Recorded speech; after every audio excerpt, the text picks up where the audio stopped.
Mogul mail, two different mogul mails actually. One, we're gonna do that. My record was broken. Here is Ludwig talking about how his record was broken. And there's another one where his car was stolen. Happened. My record for the most subs ever held by anyone on Twitch.tv has not just been broken, it's been shattered by Cenat. It's trending all over Twitter, Reddit. If you haven't heard, my record was from April 2021 during my subathon where I hit 283,000 subs. Kai's at 290,000 subs with 2 days left, I think. He's going to break 300,000, and I don't even know how high he'll go. He seems to have no limit to what he's able to pull off.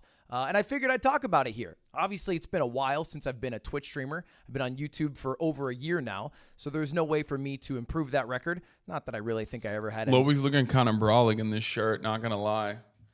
He's looking kind of nice with it. And my subathon was mostly a mistake, kind of an accident, to be honest. I had a appendicitis problem. I got surgery. I lost 15,000 subs, and so I figured I would get them back by doing a subathon, which ended up with me somehow breaking the record, even though I wasn't even a top 10 streamer in the world.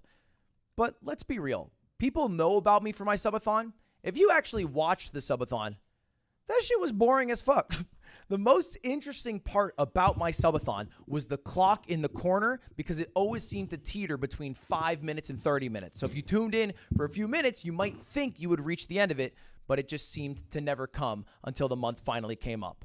Even the Wikipedia page, the content section is smaller than the earnings section. People cared more about how much I made than what I was actually doing on stream. Because what I was doing on stream was exercising my garage, watching movies, letting my moderators do it, or sleeping. It wasn't great content. And I've said this many times, and I'll repeat it here. Although I'm really happy with the subathon. I literally cried at the end of it. Look at me. Look, I'm a little baby here. Lame. Classic Ludwig 7. Look at that. That's classy. And it's one of the best moments of my life ever. I genuinely cried tears of happiness because I was just so overwhelmed with emotion. It was terrible for my channel. For the next month, 2 months after the... Yeah, this is a huge problem with like popping off and peaking. I think a lot of people don't consider streamers as human beings in general. So one of the byproducts of, or one of the negative consequences of just like popping off big time is the inevitable falling off that comes with it, because you peak and then you can never get back to that. I've always kept a level-headed attitude towards this sort of thing, or at least tried to, because of my position being a political commentator. I'm not supposed to be at the position that I'm in, you know what I mean? So even when I popped off during the 2020 election cycle, when I went back to my normal view count, I still considered that to be really fucking good. You know what I mean? But I'm so humble. No, I don't think I'm humble necessarily. I just think that it's wild that I'm this successful to begin with. You know? Subathon, everyone unfollowed me because I doubled in followers. And after the subathon ended, they were like, oh, wait, I don't actually like this guy's content. I just liked watching the timer on his screen go down and be dangerously close to zero. And so I got really roasted for falling off. I didn't gain any viewership. I averaged about 20,000 before the subathon, and I averaged 20,000 after the subathon. And I thought I would. So it kind of stung, and I really changed a lot of how I do my content. I focused on events. I focused on doing other projects like my podcast or Moist Esports, because focusing just on live stream viewers was demoralizing. I'm still really happy with the record, and that's why I'm also okay with Kai breaking the record. Because I think if anyone were to do it, I do feel like Kai deserves it. Yeah. Just purely in the amount of work he put into what this subathon is. Yeah. For Kai, it's not like it's 30 days of like continuous, uninterrupted content. Anytime you click on it, anytime you click on his fucking stream during the subathon, there's some crazy shit going on. This is probably one of the worst times to click on it, obviously, because he's like in the middle of the day. I bet, yeah. So I'll come see you. Don't worry about it. Just text me. All right, man. Bye. And this is the final 24-hour stream, I guess. But like every single time I've clicked on a stream, my bro. every single time I've clicked on a stream for the past 30 days, My bro. there's always some crazy shit going on. Celebrities are coming. There's like activity. And who is this? This is surprise. Like this is one of the.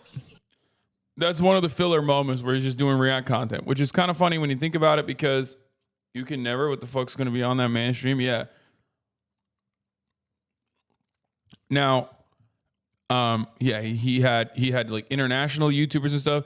It's funny because like he's doing reacts, right?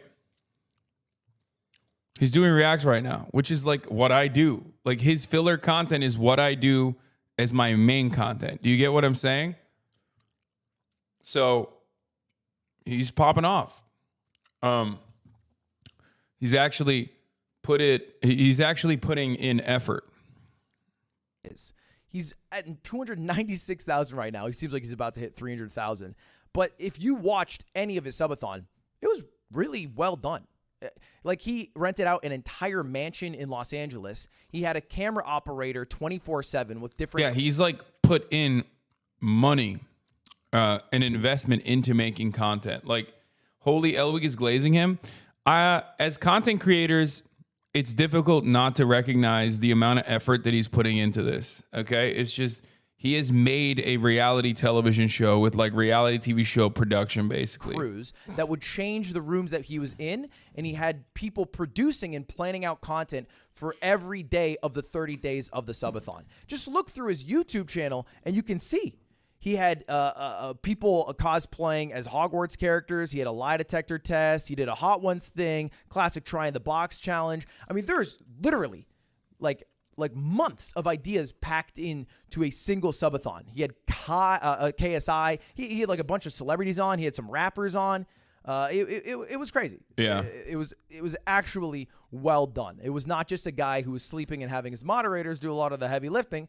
Like, yeah, I mean, there it is. Dude let himself get attacked by a dog while in a suit. Yeah, he put on a fucking padded suit and got attacked by a fucking Belgian Malinois, like a military-trained Belgian Malinois. Come on, man. Like, that's just one moment. That literally is just like one moment out of like thousands on his fucking stream.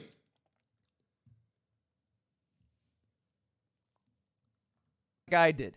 Now, at the end of the day, I think losing a record maybe hurts a little bit, but there is one record that I know Kai will never get, and he'll never take it away from me. In fact, I think it might be the record that lasts the longest on Twitch until the website eventually shuts down. Sure. What He's is it? gained more subs than me. Whoopee. All right? All right? It's a community effort. He keeps all the money, like I did. Classic. Hey, come on, Kai. Come on. That's not a bad payday. That's not a bad payday. But the one record that I will always keep is the biggest drop-off in Twitch history. Because I went from 283,066 subs down to 0. I don't have a single sub. I'm not even subbed to myself. I don't have a sub button. And so unless Kai switches over to kick.com and gets kicked off Twitch, he should be doing the same. He should never break that record. And that's the one thing I'll try to end on here, Kai, in Twitch especially. It's time to give the man the bag, all right? The new king of Twitch. All right, it's really great to commemorate that in a tweet, but now pay the man, Twitch. He has earned you the most money any human has ever earned you in a single month in Twitch history. Time to give him a bag so he sticks around for the next couple years.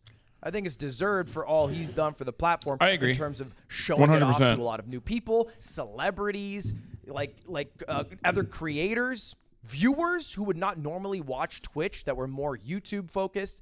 I think he has blown up the platform in a lot of ways, and should be duly rewarded for that. And also, He has 300K subs, getting paid enough. Brother, dude, this attitude is the exact same as like talking about fucking LeBron James, okay?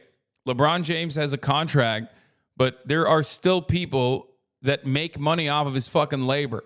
You're literally pointing to one of the best streamers on the fucking planet and going, nah, he's making enough money. It's not about how much money he's making. It's about how much value he's generating for the fucking company. Do you understand? I hate that leftists only fundamentally just look at like how much you are worth, how much money you make that you're pocketing, and just like forget that they're making the money for a company. So when you say from where you're standing, when you say, "Oh, dude, he's making a lot of money as is. How dare you ask for more?"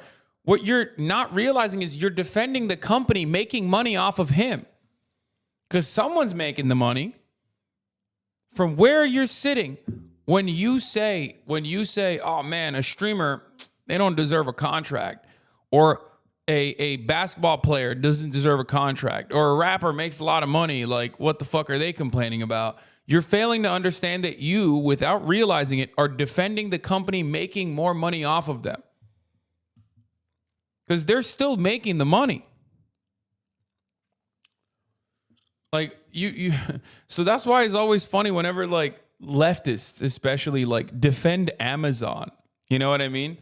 Defend the bag that Amazon is making off of you. It's like, dude, that's the value that he's fucking generating, dog. What the fuck are you talking about? You might not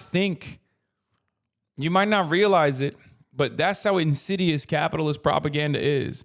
That you unironically end up defending the bigger guy in the fucking room without realizing it. When you say, "Oh, he has enough money. Fuck this guy." Cured so that he doesn't take that spark that he has and use it on another website when he has done so much for Twitch. So anyway, I figured a lot of people were curious about my thoughts on the record breaking. I'm happy for Kai. I think it's overall. Chowder's point is not defending a corporation. It's that no one should make that kind of money. Okay, you're right. There you go. You said it. But when you bring that up, when we're talking about literally someone generating value for another company, you don't realize that you are just defending the company, okay? You might not think you're defending the company, but you're defending the company. That's how this works. Because they're generating that value, they're generating that amount of capital for someone else in that regard. Either they could take it, okay, or take a larger percentage of it, or the company can take a larger percentage of it. That's how that works.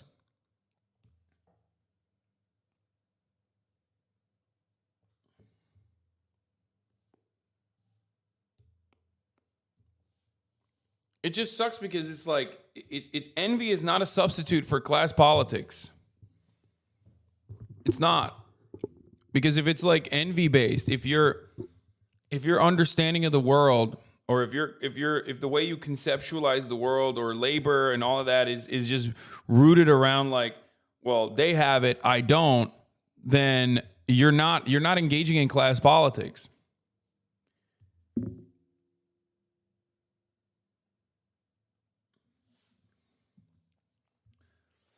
That's literally defending the notion that Twitch should pay Kai as little as much as possible despite the value he adds to the site. Yeah.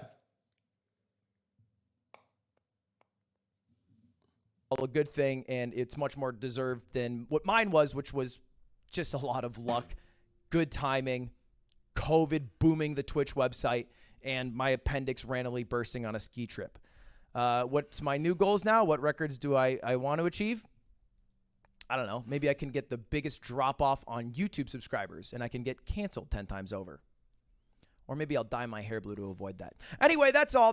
Shout out. Cannabis worker co-ops make millions, and our socialist chat thinks they shouldn't exist in general. Yes. The money, the amount of money that you generate is completely insignificant in this conversation. Like how much money you end up pocketing at the end of the day is irrelevant to the point of contention, especially when we even talk about like labor billionaires and the existence of potential labor billionaires in the future, with both inflation and like these fat fucking contracts that athletes get. Like, you're like, oh, it's big number, I don't like that, when there's little number. But these people do not have anything. These people do not have anything to do with the systems themselves. They do become defenders of the system when they engage in capital accumulation through, and many of them do. This is called normal financial advice, right? For the most part, it's just like, take your money, take your wages, and then put it in the stock market, or take your money, take your wages, and like buy real estate. That's when they actually do change their class politics. They don't even think there's anything wrong with that.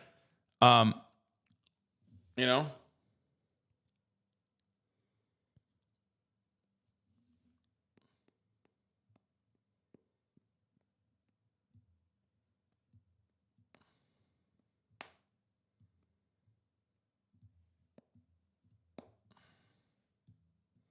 That argument is so silly because of what Chatter said was true. No one would stream. Yeah.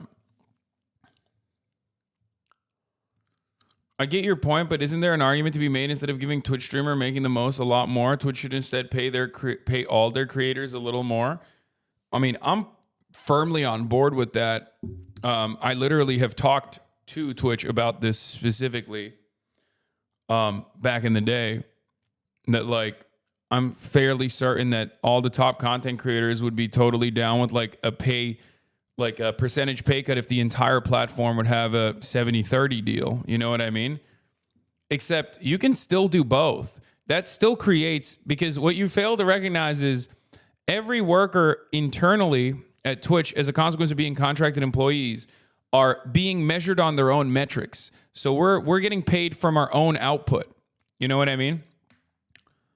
The percentages overall should be equal. I do agree with that. But overall, it's not like the way this works isn't like, oh, well, Cenat has like 10,000 subs and I have 2,000 subs, so Cenat should give me his subs. Like, that's not how that works. And that's not how Marxist labor works in general anyway. There is no like egalitarianism within a Marxist understanding of the workforce. It's about generating value and getting a larger percentage, or at least autonomy and control over the value that you're generating for the company. So in that regard, as one of the top dogs on this platform, I do agree that overall, a lot of our profits that are going directly into Twitch and then Amazon, those profits could be returned back to Twitch employees, back to like building out this infrastructure, back to even other Twitch streamers in a higher percentage, because currently, streamers on the lower rung or newer streamers are not getting the same percentage compensation. Okay? But that still doesn't mean like everyone gets paid the same. You know what I mean? That's not how that works. So the fundamentals, or at least like the opinion that you have, is in the right direction. You just also have to understand, though, that it's not about like, taking Kai's. This is a fundamental misunderstanding of both Marxist and like leftist opinions. It's not about like take Kai's money and give it directly to like smaller streamers. It's about making sure that every streamer has the same the same compensation structure, okay, and that ultimately we have more control over the profits that we're generating for the company itself. That's where it comes from. And that's what is frustrating about people being like, dude, you say eat the rich, bro. Come on. Eat the rich, dog. Well, time to eat you guys. Like, it's not like being a leftist is not about just like resentment towards rich people is an understandable consequence of existing under capitalism. Okay? It makes perfect sense. That's why I always say, look, people get mad at me. People yell at me all the fucking time, say, Hasan, you're rich. I get it. I know why. I know why you're especially mad at me, because I am accessible, okay? Not only am I wealthy, but I'm also accessible, right? That's why a lot of people get mad. Some people get mad because at the top of the hour, I serve a 3-minute ad break, and they say, Hasan, how dare you? And then I tell you I'm contractually bound. But fear not, you can avoid those ads by subscribing for $5 or for free with a Twitch Prime by connecting your Amazon Prime account to your Twitch account, where you get one free Prime subscription a month. Use it on your favorite broadcaster. Hopefully that's me. Here's the 3-minute ad break now. All right. You can also get gifted a sub if you're lucky.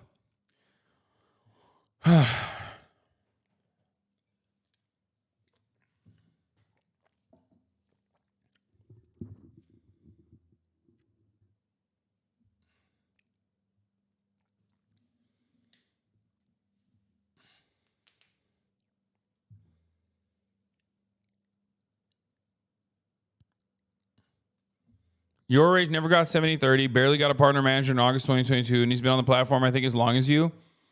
Anybody who thinks Twitch overvalues streamers is insane. Also free DO? Yes, free DO. I agree.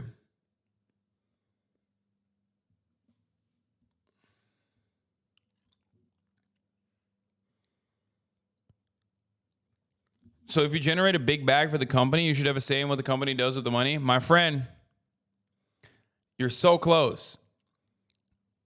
Everyone that creates a bag for the company should have some level of say in what happens within the company because you are creating the bag.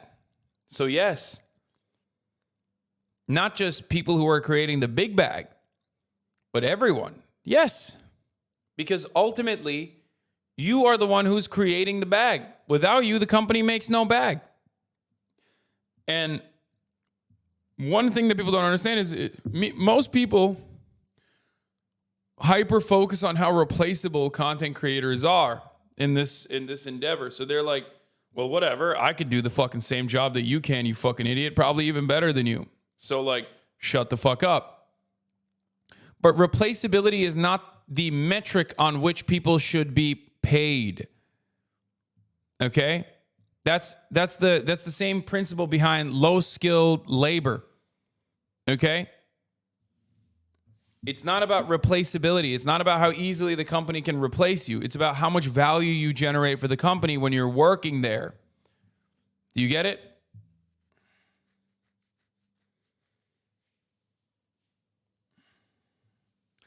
Yes, but you aren't investing in the bag. That's the difference. A raise is discussable, but having a say, that's a little bit delusional, isn't it? Yes, you think it's a little bit delusional because that's how far removed you are from anything that is not hyper-capitalist. Yeah. If you think that we aren't investing in the bag as Twitch streamers or any worker in any company, you're wrong. You're investing time. You're investing your life. You're investing your physical and mental health. I'm not just talking about Twitch streamers either. I'm talking about like any worker working at any company. So that's not true. You're investing 80% of your adult life. I think that you definitely should have a say. Maybe I'm crazy.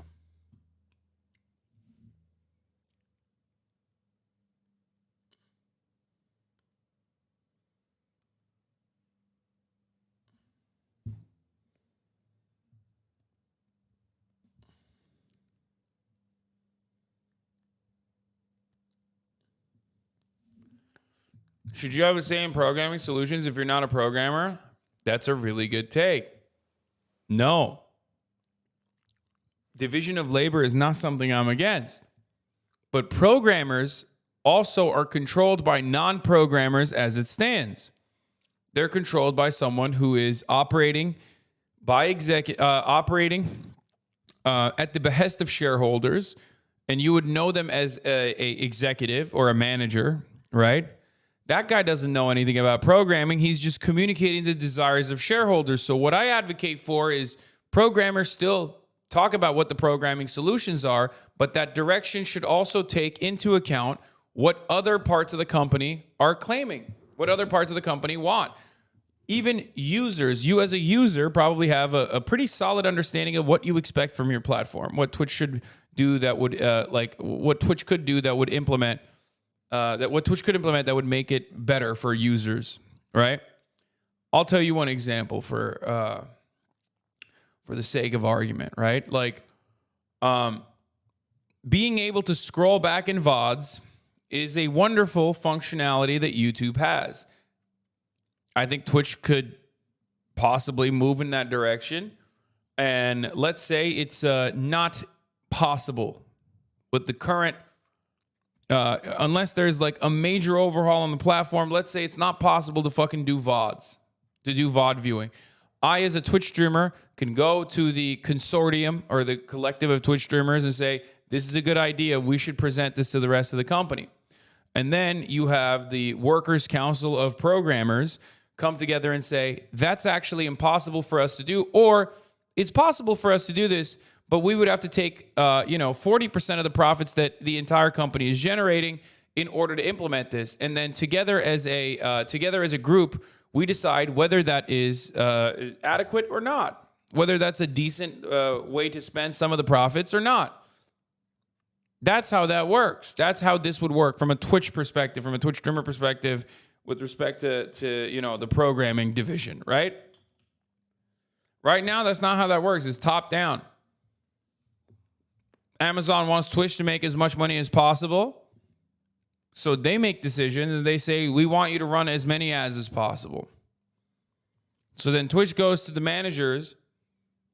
Twitch executives go to the managers and say, we want you to pump fucking ads on the platform.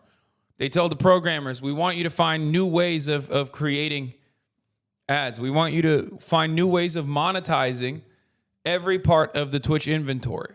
So that's what their efforts are focused on. Do you understand why that is a less favorable platform for the consumers then?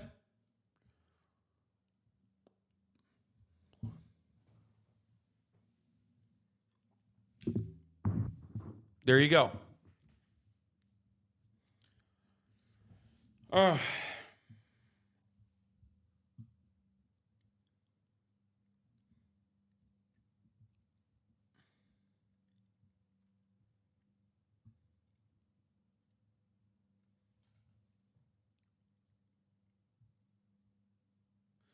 I feel like Hikikomori-san, I feel like you don't know what a programming solution is. It's not about UI or anything like that. It's business logic. That's not a programming solution. I'm talking about database implementation or anything back-end related. I just gave you an example of how things could work from one element. You're just hyper-focusing on database implementations, but I'm not saying I get to have a say on database implementation, you fucking idiot. The concept is still the same. God, you are so fucking annoying. It literally makes me want to melt stem lords, dude. Fuck you, okay? Yeah, you're a dog. You're a piece of shit. You're happy in the place you're at. Keep licking the boots. Is that what you want to hear from me? Go ahead. But that's the difficult part, man. I am going to end it like a hikikomori at this point, okay? I've had no moments where I felt fucking shitty or angry until I have to literally fucking interact with a dumbass who's like, dude, you don't understand. Some things are difficult to implement. Dude, it's all aspects of programming, you fucking idiot. No one is saying the janitor gets to make the decisions on programming. But in an area where it's about like sanitation services, you can have more of a say.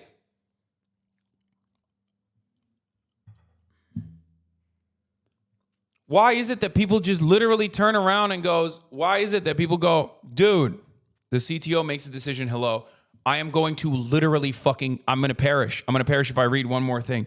The CTO works at the behest of the shareholders. The CTO does not work at the behest of the workers. You fucking dingus. You are so fucking stupid. You are not understanding what I'm saying. I know what a CTO is. I know what a chief technological officer is. I know what they do. Okay? I know what their background is supposed to be. Oh my fucking Lord.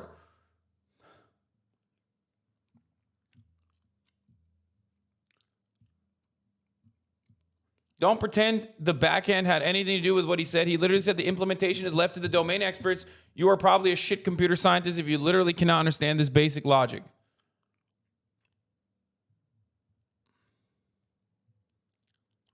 Why? Why are you so dense? Like, why are STEM lords like this? They think it's like an attitude.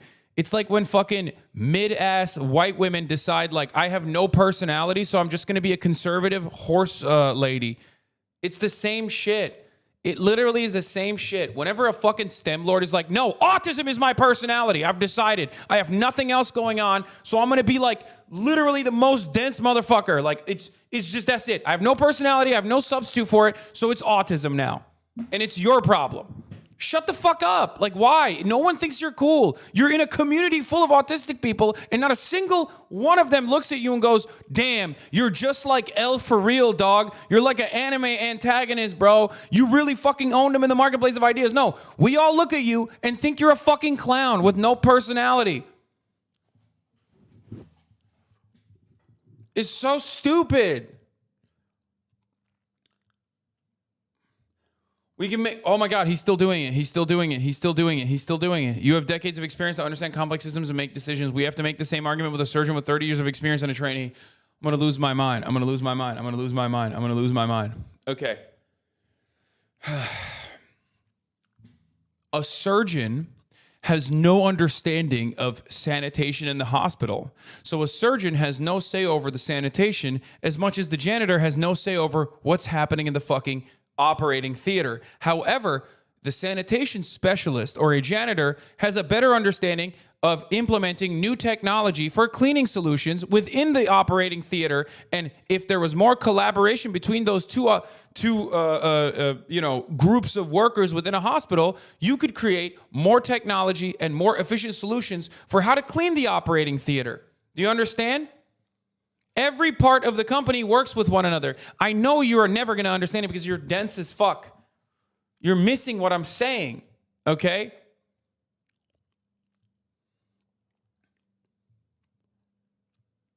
A surgeon that works inside of the operating theater has a better understanding of what would work best as far as like what kind of cleaning solutions would help them operate better, okay? Maybe place the fucking surgical tools in a specific type of way. Do you get it?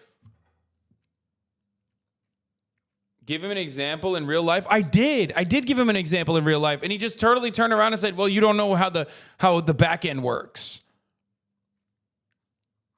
I did give a real life example. I already did. I gave a perfect example, as a matter of fact.